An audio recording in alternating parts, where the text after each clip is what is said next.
Hello friends, இன்றைக்கி சூப்பரான strawberry cup cake தான் பார்க்க போகிறீங்க. எவ்வளோ சாஃப்டாக இருக்குதுன்னு பாருங்கள் நீங்களே. இப்போ வாங்க எப்படி செய்யலான்னு சொல்லி உங்கள் கூட ஷேர் பண்ணிக்கிறேன். ரொம்ப சாஃப்ட் அண்ட் ஃப்ளஃபியான ஸ்ட்ராபெர்ரி கப் கேக். இது மேலே ஃப்ராஸ்டிங்லாம் கொடுத்திங்கன்னா இன்னும் டேஸ்ட்டு சூப்பராக இருக்கும். இப்போ ஒரு எக்கை உடச்சி ஊற்றிக்கலாம். இது கூட 1/2 டேபிள் ஸ்பூன் அளவுக்கு கேக் ஜெல் ஆட் பண்ணி நல்லா பீட் பண்ணி எடுத்துக்கோங்க. இது கூட 1/4 டீஸ்பூன் அளவுக்கு மில்க் எசன்ஸ், 1/4 டீஸ்பூன் அளவுக்கு வெண்ணிலா எசன்ஸ் ஆட் பண்ணி ரெண்டுமே சேர்த்து நல்லா பீட் பண்ணி எடுத்துக்கலாம். இப்போது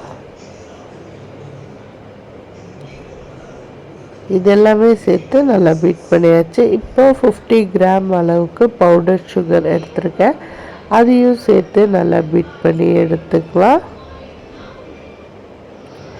powder sugar, egg, cake gel எல்லாமே கரெக்டான போர்ஷன் எடுத்து பீட் பண்ணதுக்கப்புறம் அதே 50 கிராம் அளவுக்கு மைதா எடுத்திருக்கேன். இது கூட ஸ்ட்ராபெர்ரி எசன்ஸும் ஆட் பண்ணிக்கோங்க.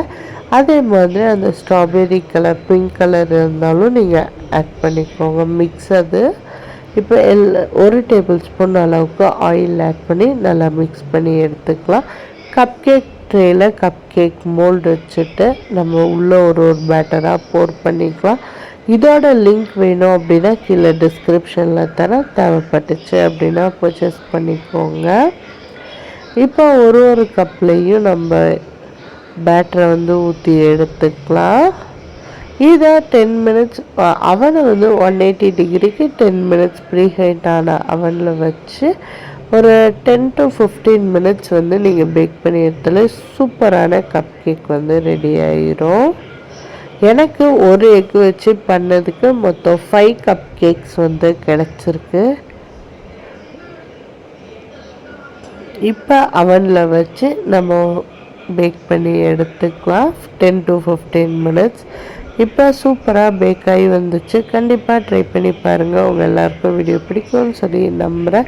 இப்போ ரொம்ப சாஃப்டான கப் கேக். இதுக்கு மேலே ஃப்ராஸ்டிங் பண்ணிங்கன்னா இன்னுமே டேஸ்ட் அல்டிமேட்டாக இருக்கும். ஹோப் உங்கள் எல்லாருக்கும் வீடியோ பிடிச்சிருக்கோன்னு சொல்லி நம்புகிறேன்.